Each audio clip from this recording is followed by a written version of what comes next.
लोग चाहते हैं कि हमारा जो बिजली बिल है उसी के इक्वल में हमारा EMI बन जाए तो हम सोलर लगवा लेंगे। दोस्तों आज मैं गया से चल करके आया हूँ हरियाणा में एक जगह है फरीदाबाद जहाँ पे लूम सोलर का हेड ऑफिस है।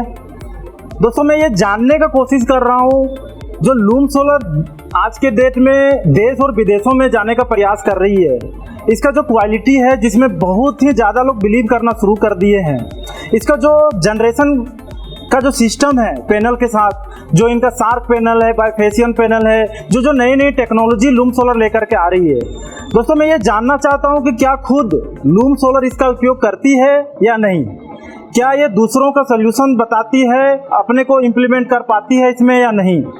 दोस्तों मैं कंप्लीट सल्यूशन में जानने के लिए आया हूँ गया से चल करके फरीदाबाद में, और फरीदाबाद के ऑफिस में रह करके मैं आपको यहाँ का जो कॉमर्शियल पूरा का पूरा बिल्डिंग है लूम सोलर का, जो पूरा का पूरा सोलर सिस्टम से चल रहा है, मैं वो दिखाने का आप लोगों के साथ प्रयास करूंगा और मैं पूरा का पूरा डिटेल जानकारी आपको दूंगा।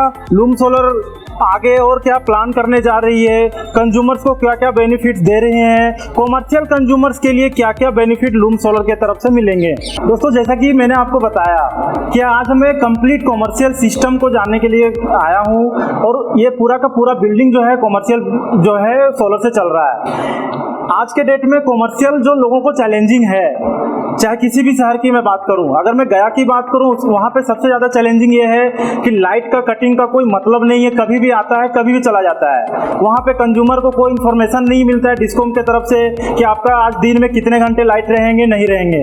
तो कॉमर्शियल वाले जो सबसे ज़्यादा चैलेंजिंग है, कॉमर्शियल में आज के डेट में ज़्यादा से ज़्यादा लोग क्या यूज़ करते हैं, या तो ऑफिस चलाते होंगे, ऑफिस में लैपटॉप चलाते होंगे, प्रिंटर होगा, इंटरनेट कनेक्शन होगा, AC सिस्टम लगा हुआ होगा, TV लगा हुआ होगा, कॉन्फ्रेंस हॉल के लिए पूरा सेटअप लगा करके रखा हुआ होगा लोगों ने। तो कॉमर्शियल का पूरा सेटअप हम सोल्यूशन आपको सोलर के थ्रू दिखाने का पूरा प्रयास करेंगे। और यहाँ पे आप जितने भी सिस्टम देख रहे हैं, एक AC, 2 AC, एक 3 AC, टोटल यहाँ पे इस पूरे फ्लोर में 3 AC लगा हुआ है, जिसमें 2 AC ग्रिड के साथ कनेक्टेड है, एक AC डायरेक्ट लिथियम बैटरी के थ्रू सोलर के थ्रू चलाए जा रहे हैं। बाकी जितने भी सिस्टम आपको दिखाई दे रहे हैं, हर एक टेबल पे अगर एवरेज 5 सिस्टम की बात करूं तो यहाँ पे 5 टेबल है, करीबन 25 से 30 लैपटॉप डायरेक्टली आपको सोलर से चलाया जा रहा है, जिसमें किसी तरह का कोई प्रॉब्लम फेस नहीं हो रहा है। और मैं अगर आपको ध्यान केंद्रित करूं, इस पूरे फ्लोर में करीब 20 ऐसे VLDC फैन लगे हुए हैं जो कि डायरेक्टली सोलर से चल रहे हैं। 24 आवर अगर आपको चलाना है तो उसका भी सोल्यूशन आपको सोलर और लिथियम बैटरी के थ्रू मिलेगा। जो कॉमर्शियल में सबसे बड़ा चैलेंजिंग आता है कि अभी जो कॉमर्शियल कस्टमर हैं, या तो वो जनरेटर पे शिफ्ट होते हैं अगर लाइट चलने जाने के बाद, और जनरेटर एक परमानेंट सोल्यूशन नहीं है किसी भी कॉमर्शियल ओनर के लिए, क्योंकि जो दिन प्रतिदिन ग्रो होते जा रहा है डीजल का पेट्रोल जो प्राइसिंग है, आज के डेट में वापस 100 रुपए से घट करके 90-95 में आ गया है, लेकिन ये 100-200 में कब बदल जाएगा इसका कोई टाइमिंग नहीं है। ये आपका इंटरनेशनल मुद्दा है जिसपे लोगों का अपना कंट्रोल नहीं है गवर्नमेंट का, और ये लाखों का हर महीना किसी कस्टमर का लाख रुपए 2 लाख रुपए तक डीजल कॉस्टिंग आ जाता है, ये सारा चीज चलाने के लिए। तो वो कॉस्ट इफेक्टिव कैसे होगा, कॉस्ट को कैसे हम बचा पाएंगे, इसके लिए भी मैं आपको जानकारी दूंगा। बट मैं अभी आपको ये दिखा रहा हूँ कि ये पूरा बिल्डिंग पूरा का पूरा 25 से 30 लैपटॉप, ट्यूबलाइट्स, पंखा, TV, ये सारा सिस्टम सोलर सिस्टम से चलाया जा रहा है। दोस्तों जैसे कि अभी मैंने आपको बताया कि ये पूरा का पूरा फ्लोर सोलर से चल रहा है। अब मैं यहाँ पे जो भी एम्प्लॉय बैठे हुए हैं उसमें से एक एम्प्लॉय से जानना चाहूंगा कि क्या मैं आपको सही बता पा रहा हूँ या कोई इन्फॉर्मेशन है जो नहीं दे पा रहा हूँ। तो आप अपना परिचय दें, फिर मैं आपसे आगे का सवाल करूंगा। मेरा नाम मनन अरोड़ा है, मैं यहाँ पर एक इंटर्न हूँ। मेरा काम इन्फ्लुएंस मार्केटिंग का है, और सर बिल्कुल सही बता रहे हैं कि ये पूरा ऑफिस, ये चाहे लैपटॉप हो, चाहे कंप्यूटर हो, चाहे TV हो, ये सब कुछ सब A to Z सारी चीज़ें हमारे सोलर पैनल और लिथियम आयन बैटरी के उससे ही चल रही हैं। तो यहाँ पे आप लोग सुबह कितने बजे ऑफिस चालू हो जाता है और कितने बजे तक ऑफिस चलता है? 9:30 to 6:30 एम्प्लॉयज की टाइमिंग है। ये पूरे इतनी देर तक सारा लोड सोलर पैनल और लिथियम आयन बैटरी के उससे ही चलता है। तो टोटल नंबर ऑफ यहाँ पे लैपटॉप्स और सिस्टम कितने होंगे? अराउंड 70 to 80 लैपटॉप्स होंगे। ओके, तो दोस्तों मैं आपको जो इन्फॉर्मेशन दे रहा था कि 25-30 लैपटॉप मुझे जो दिखाई दे रहे थे, बट इनका ये कहना है कि जब जरूरत पड़ता है तो 70-80 लैपटॉप्स में भी वो कन्वर्ट हो जाता है, जो किसी तरीके का कोई प्रॉब्लम नहीं होता है, सिस्टम ऑनगोइंग चलता रहता है। आप हमें ये बताइए कि ये सिस्टम कितना दिन से आप लोग यूज कर पा रहे हैं? सर मेरे को यहाँ पर 3 मंथ्स हो गए और अभी तक कोई ऐसी प्रॉब्लम फेस हुई नहीं है, चाहे लाइट की हो चाहे कट की हो। जब कट आता है तो ऑटोमेटिकली लिथियम आयन बैटरी इतनी कैपेबल है कि वो आगे देख लेती है कट। तो हमारे कंज्यूमर्स को आप ये बताएं, आप 3 मंथ से यहाँ पे जॉब कर रहे हैं इसलिए 3 मंथ आप देख पा रहे हैं। हाँ जी दोस्तों मैं आपको बता दूं, ये जो है जो इंटर्न यहाँ पे जॉब कर रहे हैं, नया जॉब है, 3 महीने से ये काम कर रहे हैं यहाँ पे, इसीलिए इनको ये पता है कि 3 महीने से ये सारा सिस्टम देख पा रहे हैं। बट ये सिस्टम और भी पुराना है, जब से लगा हुआ, मैं उनसे भी मिलवाऊंगा आपको, बाकी का और भी जानकारी उनसे दूंगा। तो आप क्या चाहते हैं कि लोगों को ये सिस्टम पे कन्वर्ट होना चाहिए जो कमर्शियल यूज कर रहे हैं आज के डेट में इंडिया में, जो चैलेंजिंग फेस हो रहा है, चाहे वो लाइन कटने के बाद या इलेक्ट्रिसिटी का बिल से परेशानी हो, लाइट शटडाउन होने के बाद जनरेटर चलाना पड़ता है, डीजल का कॉस्टिंग से परेशानी है। आपके समझ में क्या आता है? आज आप एज ए ह्यूमन अगर किसी को सजेस्ट देंगे तो क्या सजेस्ट देंगे? बिल्कुल सर, होना चाहिए, क्योंकि इससे आपके लाइट की कट की प्रॉब्लम सॉल्व होती है, प्लस जो जनरेटर के लिए मेंटेनेंस होती है वो होती है, ऊपर से मेंटेनेंस तो एक अलग चीज, प्लस आपको एक बंदा रखना पड़ता है जनरेटर के उसके लिए, तो उसकी भी कॉस्ट कटिंग होती है। तो इससे ये एक वन टाइम इन्वेस्टमेंट है आपके, लेकिन रेगुलर बेसिस के खर्चों को काफी हद तक कम कर देती है। दोस्तों अब मैं बात करता हूँ सिस्टम का। तो अभी तक मैं आपको बता रहा था कि सिस्टम से क्या क्या चलाया जा रहा है। अब मैं दिखाना चाहता हूँ कि वो सिस्टम है क्या, लोग अगर लगवाना चाहेंगे तो क्या क्या लगवाएंगे उसके लिए। अब मैं आपको दिखाता हूँ ये जो पूरा कॉमर्शियल इनका जो फ्लोर है वो क्या क्या सिस्टम चल रहे हैं, और दो तो मैंने बता दिया, वो किस चीज़ के द्वारा चलाया जा रहा है वो भी मैं बताना चाहता हूँ। यहाँ पे लूम सोलर का 2 लिथियम बैटरी लगे हुए हैं 5-5 किलोवाट का, आप जो देख पा रहे होंगे स्टैंड पे, एक ऊपर है एक उसके नीचे है। दोनों बैटरी मिलाकर के ये 10 किलोवाट का सिस्टम हो गया, और ये पूरा का पूरा बिल्डिंग का लोड इन्वर्टर के थ्रू इनका सारा बैटरी भी चार्ज हो जाता है सोलर से, और सारा सिस्टम भी बैकअप के लिए ये सोलर पे लिथियम बैटरी पे डिपेंडेंट है। दूसरा मैं दिखाना चाहूँगा, यहाँ पे 5 kVA का एक हाइब्रिड सोलर सिस्टम लगा हुआ है, हाइब्रिड का इन्वर्टर लगा हुआ है, एक DC-DB है और एक AC-DB है।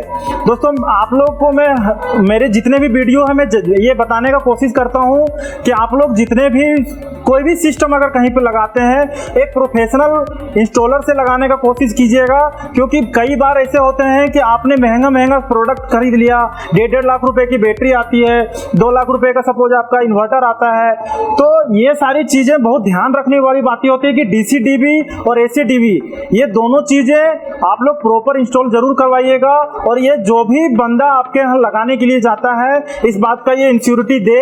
आप कहीं से भी प्रोडक्ट परचेज कर रहे हैं लूम सोलर का, तो ये सारा सिस्टम आपको लगा करके दे रहा होगा, क्योंकि अगर DC-DB या AC-DB नहीं है तो इसमें क्या है, आपका प्रोटेक्शन का जो चैलेंजिंग है वो बढ़ जाता है, क्योंकि ये DC करंट है, और DC करंट एक बार जो खराब होता है या शॉर्ट सर्किट होता है तो वो पूरे सिस्टम को जलाता है। हम लोग लाइन जो घर पे यूज करते हैं वो AC करंट है, AC करंट में जब बहुत ज़्यादा होगा फ्यूज उड़ जाएगा या वायरिंग शॉर्ट सर्किट होगी, but DC current complete system को जला देता है।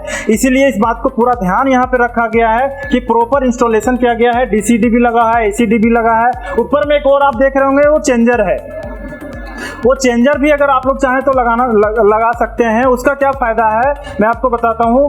अगर ये सिस्टम किसी कारणवश बंद हो जाता है या किसी में मेंटेनेंस का कुछ प्रॉब्लम हो गया या बैटरी से कुछ प्रॉब्लम हो गया, तो आप वो चेंजर के थ्रू डायरेक्ट ग्रिड से सारा सिस्टम को चला सकते हैं। कोई भी सिस्टम आपका बंद नहीं होगा। हो सकता है 1-2 दिन का मेंटेनेंस इशू है तो वो बंद हो सकता है सोलर के थ्रू, बट ये ग्रिड के थ्रू आप चलाने के लिए वो चेंजर लगा करके आप चला सकते हैं। दोस्तों अब मैं आपको प्लांट दिखाने के लिए आया हूँ। ये थोड़ा सा कॉमर्शियल एरिया है और यहाँ पे थोड़ा चैलेंजिंग था ऊपर तक आने के लिए, बट मैं दिखाना चाह रहा था कि यहाँ पे प्लांट कहाँ लगे हुए हैं, कौन से पैनल्स का लूम सोलर ने खुद अपने प्लांट लगाने के लिए यूज़ किया हुआ है। तो मैं आपको लेकर के सीधा छत पे आ गया हूँ और मैं यहाँ पे आपको दिखाना चाहता हूँ कि इन्होंने सार्क पैनल का इंस्टॉलेशन अपने छत पे किया है, जिसके बारे में आप लोग काफ़ी वीडियो देखते होंगे कि लूम सोलर जो है इंडिया में ऐसी कंपनी है जो सार्क पैनल लेकर के आई है। इसका सबसे ज़्यादा खासियत ये होता है कि इसका जनरेशन क्वालिटी बहुत ही बेटर है एज कम्पेयर अदर पैनल्स और अदर ब्रांड से।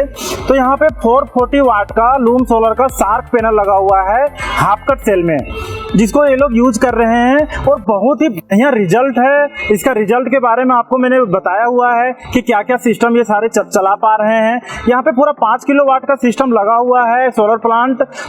कुछ पैनल्स यहाँ पे जगह कमी होने के कारण बगल में भी शिफ्ट किए गए हैं, बट ये पूरा का पूरा सिस्टम 5 किलोवाट के प्लांट से चल रहे हैं। दोस्तों अब मैं आपको मिलाता हूँ ऐसे शख्स से जो लूम सोलर का काफी चर्चित चेहरा में माना जाता है, और मैं बहुत ज़्यादा आप लोगों के साथ डिस्कशन नहीं करते हुए मैं सीधा इनके पास जाता हूं और पूरा कंप्लीट सिस्टम के बारे में समझने का कोशिश करता हूं। तो सर आप अपना पहले परिचय दें, फिर मैं आगे का सवाल आपसे करूंगा। मेरा नाम निशी चंद्रा है और मैं लूम सोलर में मार्केटिंग देखता हूं और आपका स्वागत है फरीदाबाद लूम सोलर के कॉर्पोरेट ऑफिस में। ओके, बहुत बहुत धन्यवाद। तो सर आप मुझे ये बताइए कि आपने लूम सोलर का ये जो सार्क पैनल लगाया हुआ है, इसका क्या क्या खासियत है जो बाकी कंपनी या बाकी पैनल्स में नहीं है? पहला पॉइंट तो मेरा ही है आपके साथ। सबसे पहले हम आपको ये बताना चाहूँगा कि ये जो एरिया है वो क्या है। ये फरीदाबाद का एक इंडस्ट्रियल एरिया है। ओके। और इंडस्ट्रियल दिमाग में आते ही होता है कि फैक्ट्री होगा, मैन्युफैक्चरिंग प्लांट रहता है। तो आप आसपास देख रहे होंगे बिल्डिंग है, मैन्युफैक्चरिंग प्लांट है, ऑफिसेस है। तो यहाँ पर हमारा ये कॉर्पोरेट ऑफिस है। ठीक है, ऑफिस है ये। तो यहाँ पर हम अपने ऑफिस में ये पूरे के पूरे सोलर सिस्टम और जो नीचे आप लिथियम बैटरी वाला कैमल बैटरी जो देखे, और यहाँ पर ग्रिड से हम पूरा का पूरा ऑफिस चला रहे हैं। ओके। तो जैसा कि आपने डीसी जी से खुद सुना कि ये पूरा का पूरा सिस्टम जो है सोलर के थ्रू चला रहे हैं कॉमर्शियल एरिया होने के बावजूद।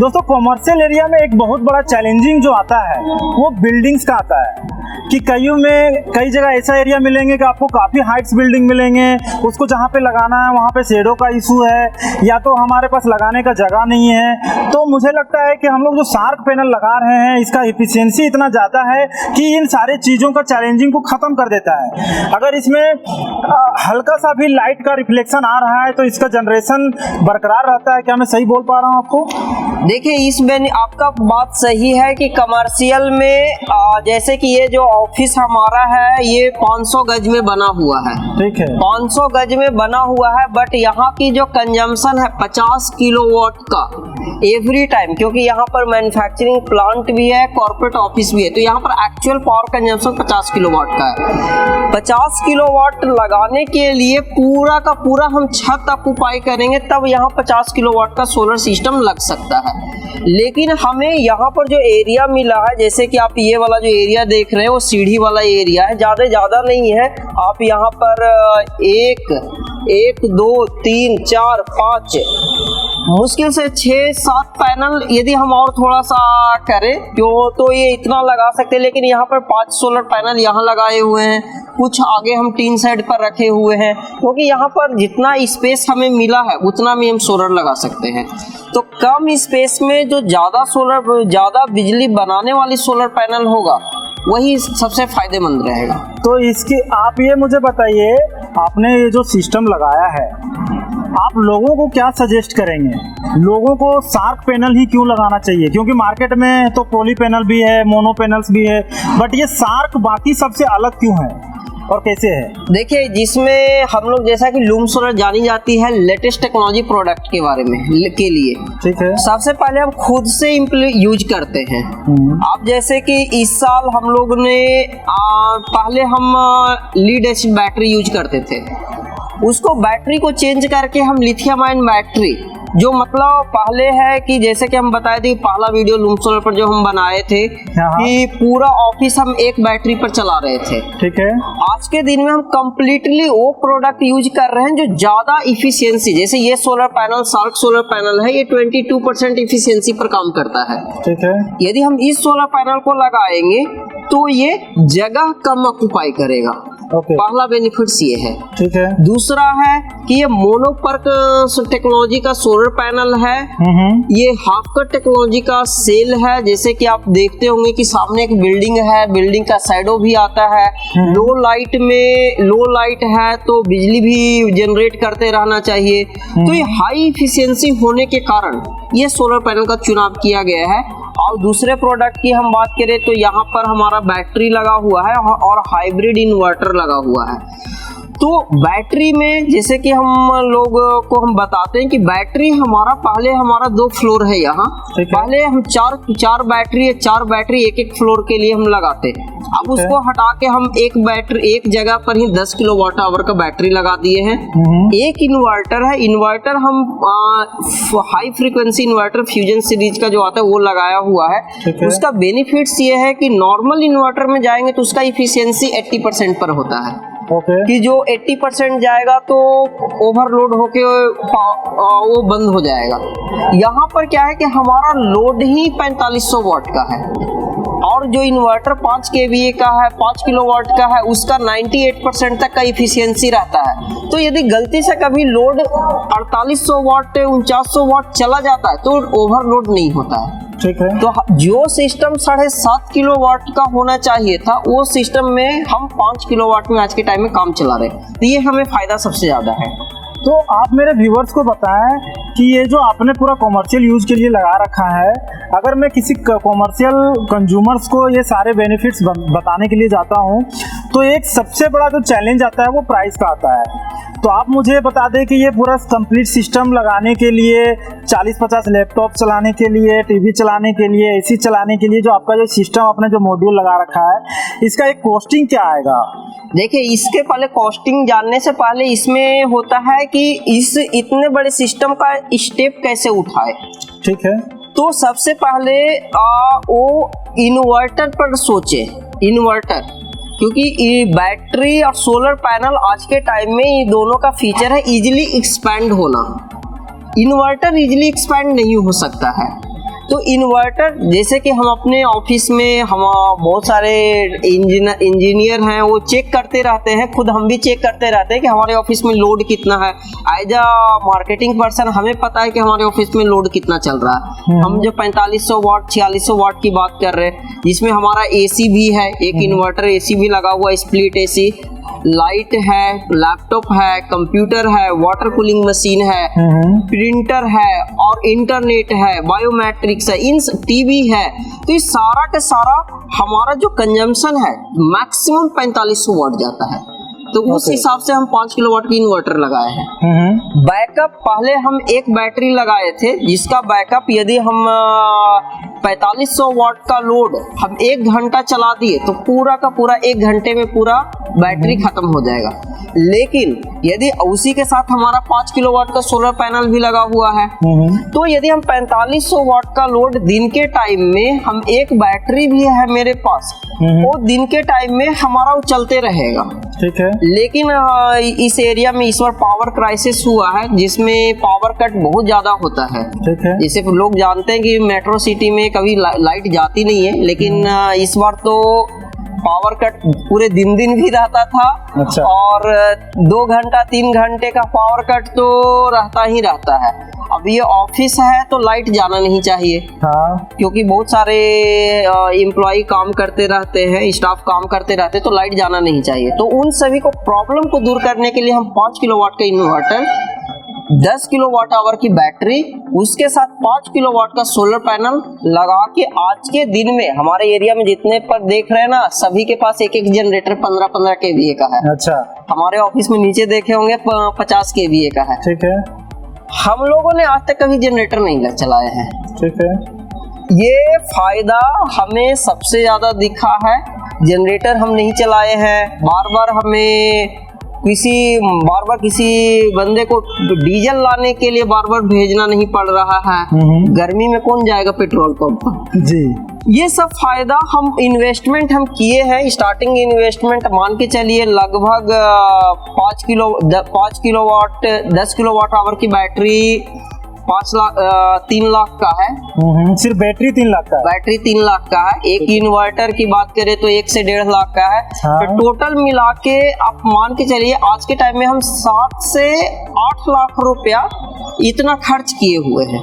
लेकिन इसके हम रिटर्न एज ए कमर्शियल देखें ना तो हमारा बिजली बिल जो 35,000 आता था वो आज के दिन में हमारा मुश्किल से 5,000 6,000 पर है। अच्छा, तो आप ये कह रहे हैं कि आपका जो पहले जब यह प्लांट आप नहीं लगाए थे उस समय इनका बिजली बिल 35,000 के लगभग आता था जी, जो घट के 5-6 पे आ गया है। हाँ, मतलब ये सोचे थे कि यार हम दूसरे के बिजली बिल जीरो कर रहे हैं। हाँ। और हमारा ही बिजली बिल 35,000 का आ रहा है। हाँ। तो मतलब ये सोच के कई लोग का वीडियो हम बनाए, कई कंज्यूमर का, तो हुआ कि नहीं we have to take this decision और ये मतलब ऑर्गेनाइजेशन के लिए बेनिफिशियल है। 35,000 से 5,000 हमारा वेयर हाउस भी है अपना, वहां पर भी बिजली बिल टारगेट हमारा ये रहता है कि बिजली बिल जितना कम हो सके, 100% तो नहीं कर सकते हैं, जितना 50%, 60%, 70%, 80% कम होना चाहिए। उसके लिए आपको जितने सोलर पैनल लगाने की जरूरत पड़ता है, जितने बैटरी लगाने की जरूरत पड़ती है, आप वो प्लान करो।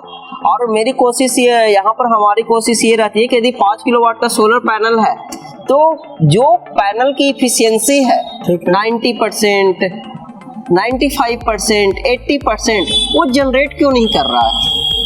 हमारी टीम को टारगेट रहता है, उनको चेक करना है कि क्यों नहीं कर रहा है जनरेट, कहीं फॉल्ट तो नहीं ना आया हुआ जिसके कारण जनरेट नहीं कर रहा।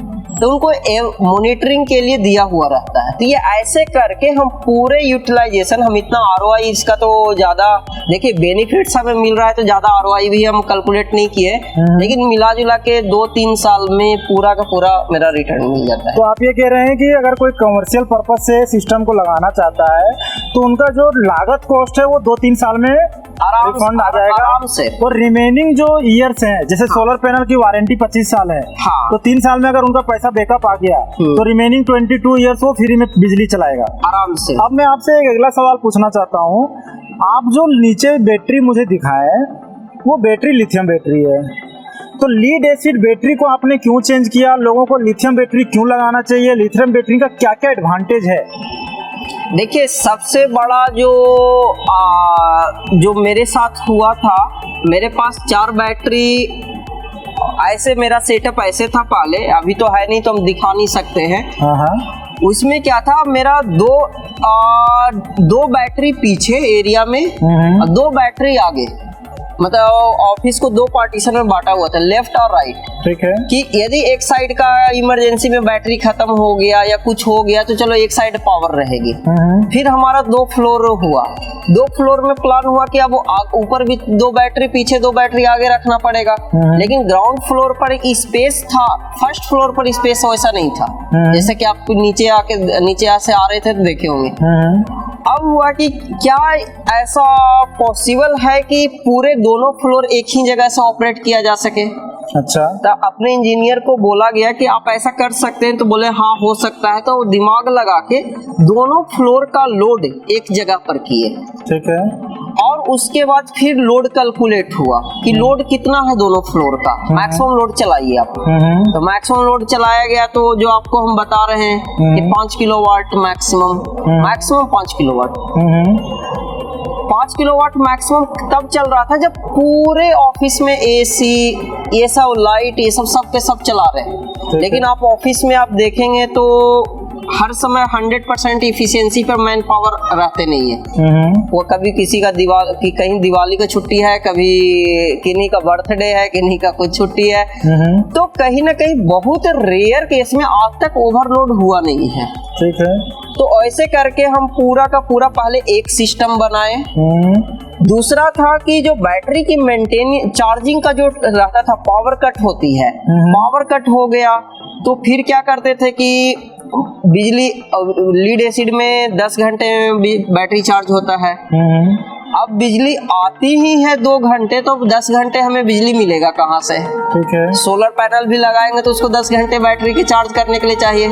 तो फास्ट चार्जिंग आज के टाइम में कि जी बैटरी खत्म भी हो गया तो मोबाइल जैसे एक बार हम मोबाइल चार्जिंग में लगाए, मोबाइल फटाफट 10-15 मिनट में, तो ये battery 90 minute maximum 4 hours 50% charge होने में लगभग आप मान के चलिए 90 मिनट्स ये सब में ये पूरा का पूरा चार्ज हो जाता है। ओके, तो दोस्तों मैं आपको वही समझाने का कोशिश कर रहा हूँ, निशी जी भी वही बता रहे हैं कि हम लोग जो पहले जो बैटरी यूज कर रहे थे लीड एसिड बैटरी और लिथियम बैटरी में जो बेसिक सबसे बड़ा डिफरेंस ये है कि लिथियम बैटरी को हम लोग क्विकली चार्ज कर सकते हैं, विद इन 90 मिनट्स आपका बैटरी फुल चार्ज हो जाएगा, जो कि लीड एसिड बैटरी में आपको ये सुविधा नहीं मिलने जा रहा है। उसके वजह से थोड़ा सा इसमें कॉस्टिंग ज़्यादा है, स्पेस का भी अगर इशू आएगा, अगर 10 किलोवाट का बैटरी लगाना है तो 20 बैटरी लगेंगे, तो 20 बैटरी के लिए अगर पानी वाला बैटरी है तो 20 बैटरी के लिए स्पेस चाहिए, एक रूम इतना बड़ा एरिया चाहिए, मतलब इतना बड़ा एरिया चाहिए। यदि 10 किलोवाट का हम अभी लगाते ना इतना बड़ा एरिया और नोबडी कैन रीच देयर। यदि उसकी सर्विस करने की बारी आ जाएगी, मेंटेनेंस की बारी, तो मतलब जमीन काले पड़े हुए हैं, बैटरी के कारण जमीन काला पड़ा हुआ है एसिड गिरते गिरते, और पूरा धूल मिट्टी लग के कोई छू नहीं सकता है इसको। गलती से हमें एक बार चेंज करने की जरूरत पड़ गई, उसका टर्मिनल टूट गया था। अच्छा, हाँ, तो इस टाइप की प्रॉब्लम बैटरी के साथ आते रहता है। ओके, तो ये लिथियम में ये सारा प्रॉब्लम का समाधान निकाल दिया आप लोगों ने। आज के टाइम में ये बोल सकते हैं कॉम्पैक्ट साइज है, जैसे कि आप नीचे आप देखें कि एक बॉक्स के में जस्ट लाइक एक टेबल के साइज में 10 किलोवाट का है, इन्वर्टर हो गया दीवार पर, तो हमें एरिया का कोई जरूरत ही नहीं है और वी कैन इजिली एक्सपैंड। अब जैसे मेरा कभी प्लान बनेगा 15 किलोवाट करना है तो हम उसको एक बढ़ा के 15 किलोवाट बना लेंगे।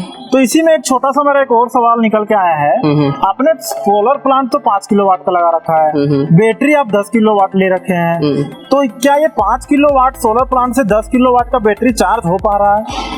देखिए इसमें जो 5 किलोवाट का सोलर पैनल है, 10 किलोवाट का बैटरी है, क्योंकि हमें बैकअप मैक्सिमम 4 घंटे की चाहिए होता था। ठीक है।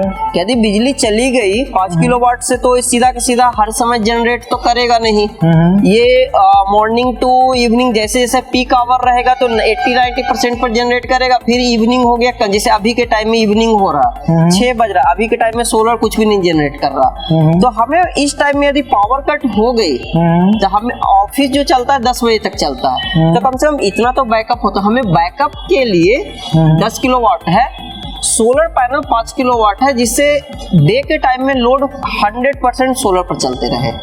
ठीक है। बाकी का जो बैटरी बचा वो बैटरी से चलेगा, जो लोड बचा बैटरी से चलेगा।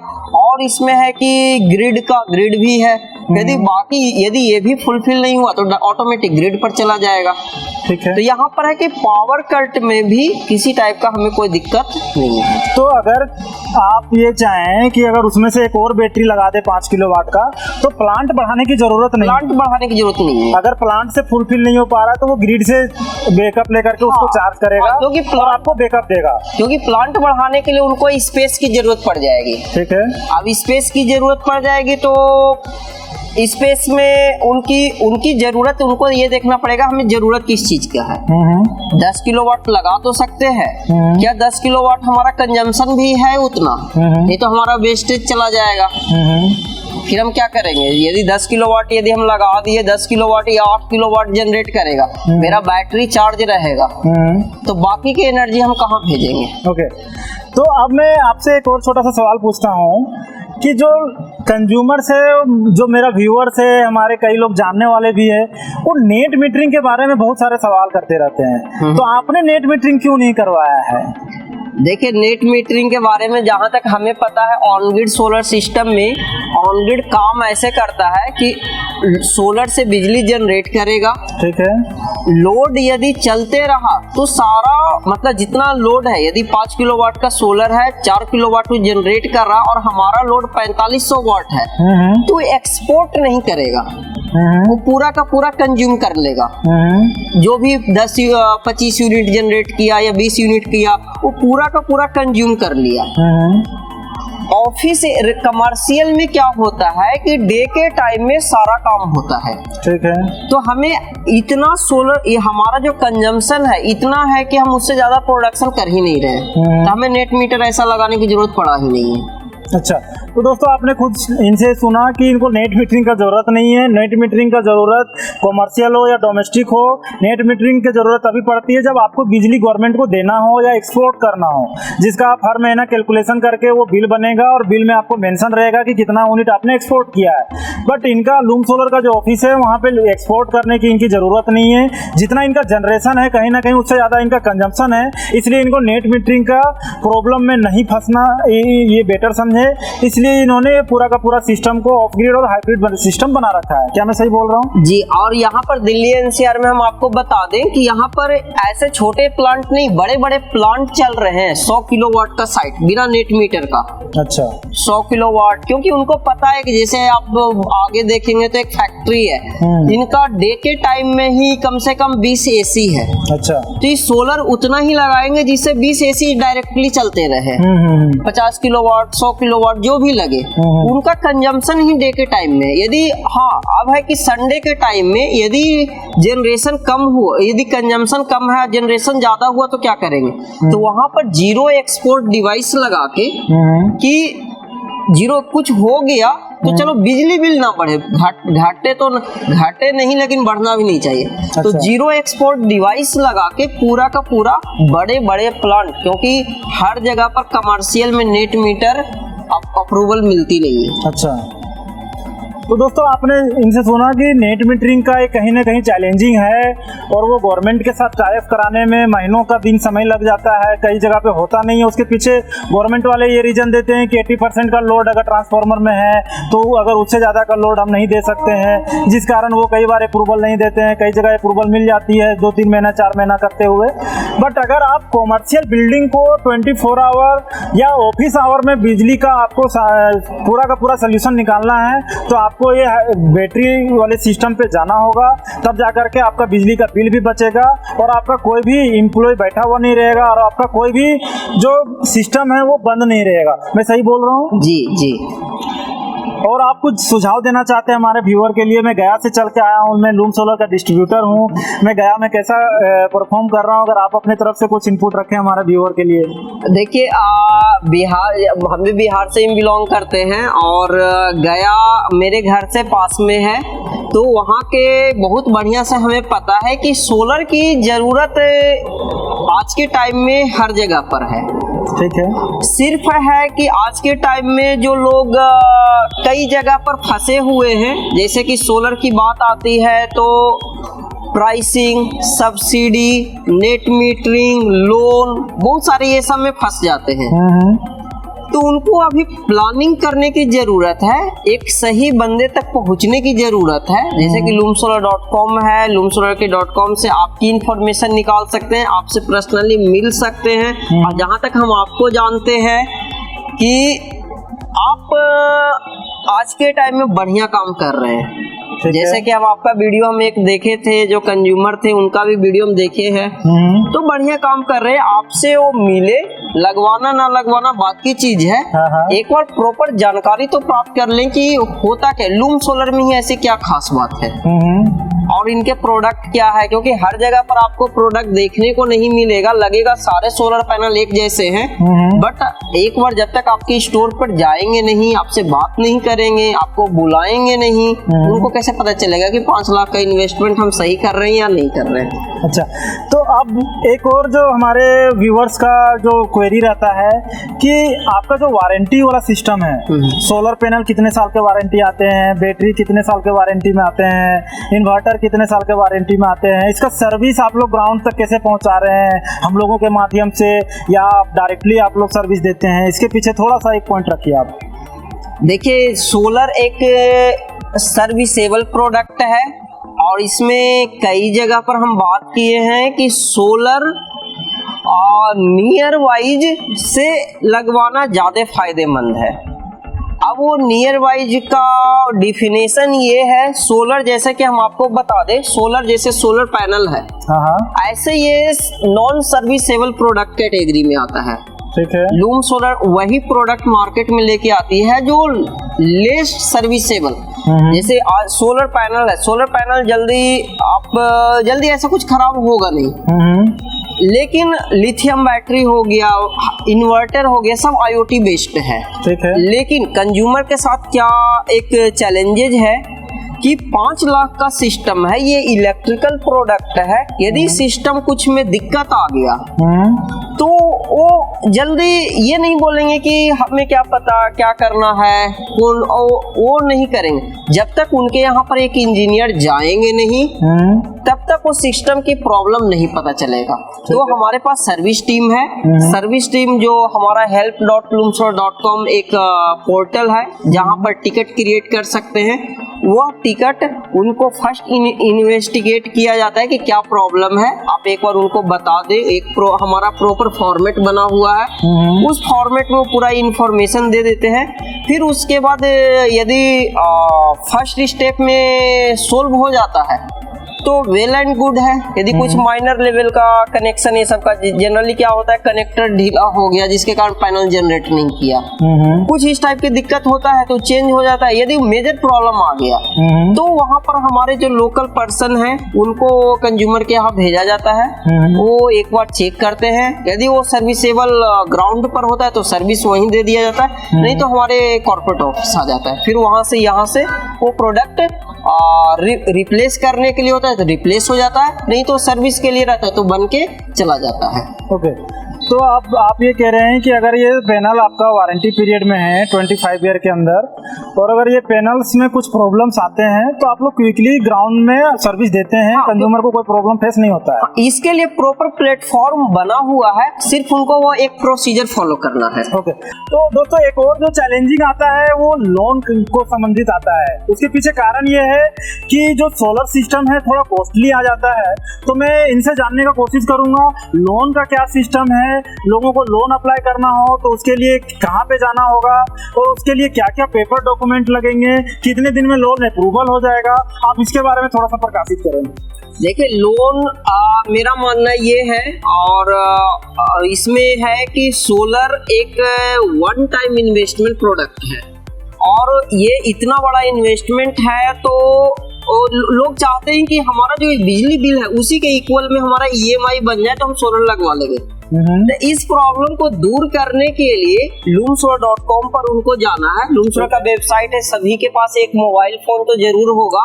आज के डेट में तो सबके पास loomsolar.com पर जाना है, वहाँ पर सोलर लोन सर्च करना है, एप्लीकेशन फॉर्म बना हुआ है, उसमें सोलर की जो लोन के रिलेटेड जो बेसिक इंफॉर्मेशन है वो पूछा जाएगा, वो सबमिट कर देंगे। सबमिट करने के बाद हमारी टीम उनसे बात करेगी, और यदि वो इंटरेस्टेड होंगे तो फिर उनका डॉक्यूमेंट को कलेक्ट करके उनके यहाँ पर सबसे पहले हमारा इंजीनियर जाएंगे। जैसे आप हो गए, आपके एरिया से कोई आते हैं तो आपको इंजीनियर आपको वहाँ पर जाना पड़ेगा। ठीक है। सबसे पहले हमें ये बताना पड़ेगा कि इनको कितने किलोवाट का लगेगा, प्रॉपर कोटेशन हमें चाहिए होगा। ठीक है।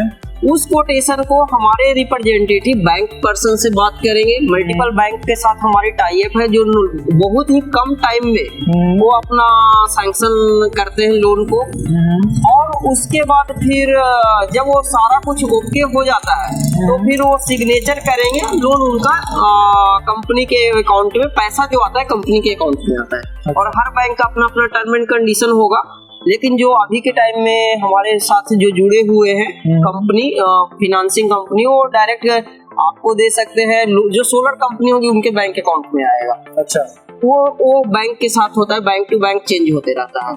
तो इसमें डाउन पेमेंट्स का क्या सिस्टम है? देखिए बहुत सारे बैंक क्या है कि सोलर लोन जो दे रहे हैं अपनी अपनी क्राइटेरिया से दे रहे हैं, जिसमें SBI हो गया, HDFC हो गया, PNB हो गया, यूनियन बैंक हो गया, फिर IIFL हो गया, बजाज हो गया, ऐसे करके और भी बहुत सारे कंपनी है, वो अपने टर्म एंड कंडीशन के अकॉर्डिंग देते हैं। कोई अपना सिलेक्टेड सिटी सिलेक्ट किए हुए हैं, कोई अपना सिस्टम की कैपेसिटी सिलेक्ट किए हुए हैं, कोई लोन का अमाउंट सिलेक्ट किए हुए हैं, कोई कुछ सिलेक्ट किए हुए हैं। तो इसमें है आज के टाइम में लोन जो है वो ऑन ग्रिड सोलर सिस्टम पर मिल रहा है बहुत इजीली। जो चाहते हैं, जैसे मेरे मोबाइल में एक सैंक्शन लोड है जो हम आपको दिखा देते हैं क्या क्या इसमें लिखा हुआ है। किन्हीं कंज्यूमर का हुआ है। अच्छा, हाल ही फिलहाल ये अप्रूवल हुआ है। हाँ, तो मतलब क्योंकि लोन की प्रयास हम लोग कर रहे थे। इनका सैंक्शन लोड में इनकी बेसिक इंफॉर्मेशन है, क्या लोन कंज्यूमर का नाम क्या है और प्रोडक्ट नेम क्या है, सोलर लोन, और उनके पूरा डिटेल। लोन का डिटेल जो है वो है कि 24 महीने का लोन ये करवाए हैं। अच्छा, और उसमें कंज्यूमर खुद से ऑप्शन चूज करेगा या बैंक वाला प्रोवाइड करेगा? बैंक वाला है। तो ये बैंक का टर्म्स एंड कंडीशन पर डिपेंड करता है कि कितने महीने के लिए लोन मिलेगा। इसमें एडवांस ये 30% किए हैं। नंबर ऑफ इंस्टॉलमेंट रिमेनिंग 24 महीने का किए हुए हैं, और इंटरेस्ट रेट ये जो लिया गया है 13.75% लिया गया है। और लोन का जो अमाउंट ये पूरा बना है वो 4,48,000 का बना है। और टोटल जो बना है, जो लोन जो निकल के आएगा, जो लोन का अमाउंट मिलेगा वो मतलब वो जो 30% देने के बाद वो 3,13,000 रुपया लूम सोलर के अकाउंट में वो आ जाएगा। ओके, ये पूरा लोन का प्रोसीजर है। अभी कंज्यूमर का सिग्नेचर यहाँ पर होगा और फिर डन होके हो गया। इतना इजी है सोलर लोन लेना। तो ये लोन वाला सिस्टम सिर्फ ऑन ग्रिड कंज्यूमर्स के लिए है? ये देखिए, हम आपको बताएं ना कि बहुत सारे बैंक हैं जो इंटरेस्टेड है। सबसे पहले पहला इंक्वायरी करेंगे, वो फिर हमारी टीम उनसे कंफर्म करेंगे कि किस टाइप के कंज्यूमर हैं, ये कहाँ के हैं। उसके बाद वो डॉक्यूमेंट जाएगा बैंक वाले के पास। ओके, आज के टाइम में ये मान के चले ऑन ग्रिड है। तो मतलब ये आप ये कहना चाह रहे हैं कि लोन पे प्लांट लगाना कोई बड़ा चैलेंज नहीं है? हमें नहीं लगता है। Okay, thank you. तो दोस्तों, आप लोगों के मैंने मेरे तरफ से जितना संभव हो पाया सारा क्वेरी आपको पूरा कराने की कोशिश किया हूँ। आप लोग ज़्यादा से ज़्यादा मेरे वीडियो को शेयर करें, सब्सक्राइब करें, लाइक करें, और मैं आपको मिलता हूँ जल्द नए वीडियो के साथ। Thank you.